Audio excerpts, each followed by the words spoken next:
তো ওদিন পিঠা বানিয়েছিলাম ওই শুটকির সাথে, খেয়ে ওরা খুব ভালো ভালো বলছে। এখন আবার এই যে এটা হলো মামনি, এটা কিন্তু বেশি ঝাল, মরিচ বাটার মতো একদম অনেক ঝাল, এই জন্য অল্প অল্প দিছি। শুটকি ভর্তা, এটা হলো চিংড়ি ভর্তা। কেমন হয়েছে মা? খাও একটু দেখি, একটু সফট সফট হয়েছে। তোমার তোমার জন্য একটু সফট কি করছি আজকে। আমরা খাইতেছে আমেরিকান বাচ্চারা চিতই পিঠা ভর্তা দিয়ে খায়। থ্যাংক ইউ বাবা, থ্যাংক ইউ।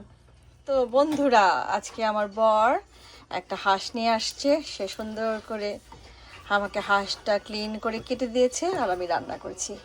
কেমন হয়েছে দেখতে? সুন্দর হয়েছে না?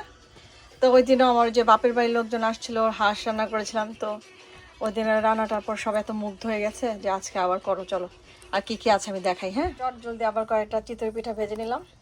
আমার বর যেহেতু আজকে বাড়িতেও খাবে, আর ওই যে বেগুন ভাজি কাঁচামরিচ দিয়ে খাবে, সেমই কাছাকাছি। তারপরে যে সালাদ কেটে রেখেছি, আরও আছে আমি দেখাচ্ছি।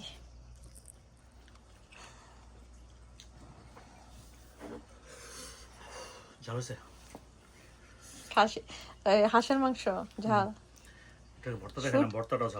ভর্তা ঝালই বলতেছো, এটা এত ঝাল কি? ভর্তাই ঝাল হয় বেশি।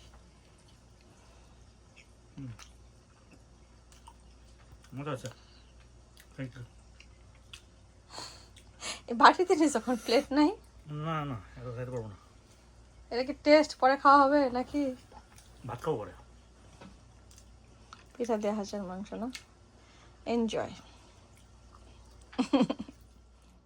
আর এই যে হচ্ছে লাউ, ধনিয়া পাতা দিয়ে লাউ দিয়ে ডাল, মুসুরির ডাল, নাগামরিচ দিয়ে দিছি, কাঁচামরিচ আছে এই আর কি। এটার মধ্যে আস্তে আস্তে রসুন দিয়ে দিয়েছি, আর হচ্ছে পেঁয়াজ, কালি জিরা দিয়ে বাগার দিয়ে।